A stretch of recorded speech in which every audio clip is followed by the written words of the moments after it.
Iran में किस तरह की हुकूमत हो वो ईरान के लोगों ने तय करना है। जिस तरह अमेरिका के लोग तय करते हैं कि उनका राष्ट्रपति कौन होगा, इजराइल के लोग तय करते हैं कि उनकी हुकूमत किसके हाथ में होगी, भारत के लोग तय करते हैं कि भारत का प्रधानमंत्री कौन होगा। इसी तरह ईरान के लोगों को अपनी हुकूमत के बारे में खुद फैसला करना चाहिए। बाहर से ताकत का इस्तेमाल और ताकत का मुजाहिरा करके, बमबारी करके हुकूमतें बनी, अंतर्राष्ट्रीय कानून इस बात की इजाजत नहीं देती।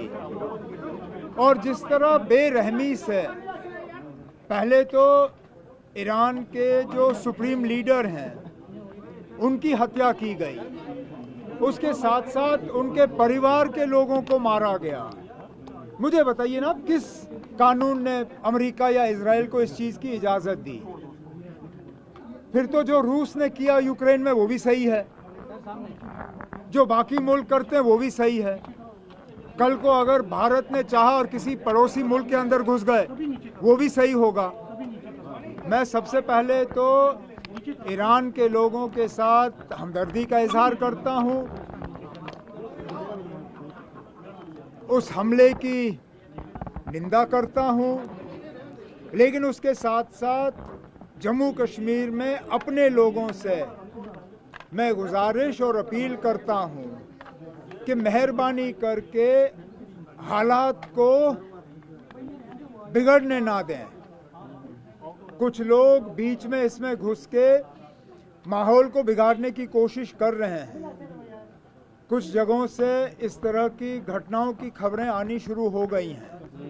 मैं नहीं चाहता हूं कि यहाँ पुलिस के तरफ से या सेंट्रल पैरामिलिट्री फोर्सेस के तरफ से कहीं ताकत का गलत इस्तेमाल हुआ और लोग जख्मी हुए या खुदा ना खास्ता किसी की डेथ हुई, तो वो बड़े अफसोस की बात होगी। मैं उनके जज्बात को समझ सकता हूँ, मैं उनकी नाराज़गी को समझ सकता हूँ, लेकिन इन हालात में जज्बात पे काबू रखना जो है वो सबसे ज़्यादा ज़रूरी है।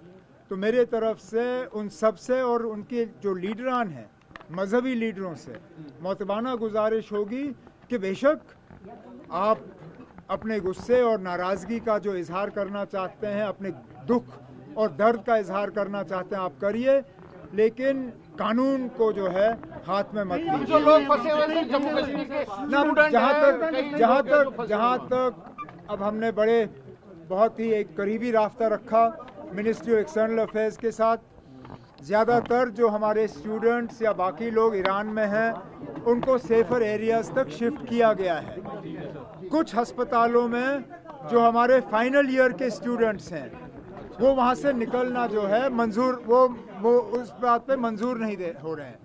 मेरी उनसे मोतबाना गुजारिश होगी कि एम्बेसी की जो गाइडलाइंस हैं, एम्बेसी की जो राय है, एम्बेसी का जो मशवरा है, उसके तहत वो अपना वो करें। अगर एम्बेसी कहती है कि उनको सेफर एरियाज जाना चाहिए या फिलहाल ईरान छोड़ना चाहिए, मुझे लगता है उनको एम्बेसी की बात जो है वो माननी चाहिए। जब से इम्पोज हुई है, अगर उल्ला कह रहे हैं कि जब आप सेलिब्रेट करते हैं लाल चौक पर तो अच्छी बात है, लेकिन आप लाल चौक पर रिस्ट्रिक्शन इम्पोज कर रहे हैं जब वो मौन कर रहे हैं क्लॉज को, तो आप कैसे देखते हैं कि रिस्ट्रिक्शन को लेकर? मैं खुद मानता हूँ कि अगर सेलिब्रेशन की इजाज़त है तो फिर मॉर्निंग की भी इजाज़त होनी चाहिए, लेकिन बदकिस्मती से इसमें वो लोग भी घुस गए हैं जो कानून को अपने हाथ में ले रहे हैं। अब कल से खबरें आ रही हैं कि कुछ जगहों में पथराव हुआ, एक आध जगह पे एक डीएसपी पुलिस की उसको पीटने की कोशिश की गई। इन चीज़ों से जो है फिर हुकूमत जो है वो ज़्यादा जो है सख्त इक़दाम उठाती हैं। हमारी तो ये कोशिश होगी कि जल्द से जल्द जो है मतलब लोगों को खुली छूट मिले कि वो अपने गम का जो है वो सही तरीके से इजहार करें। ना जंग किसी के लिए भी ठीक बात नहीं है।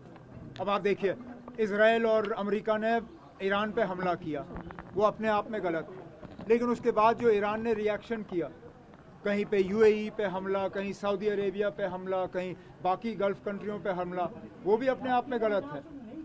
अब ये जंग जो है रुकने के बजाय और ज़्यादा फैल रही है।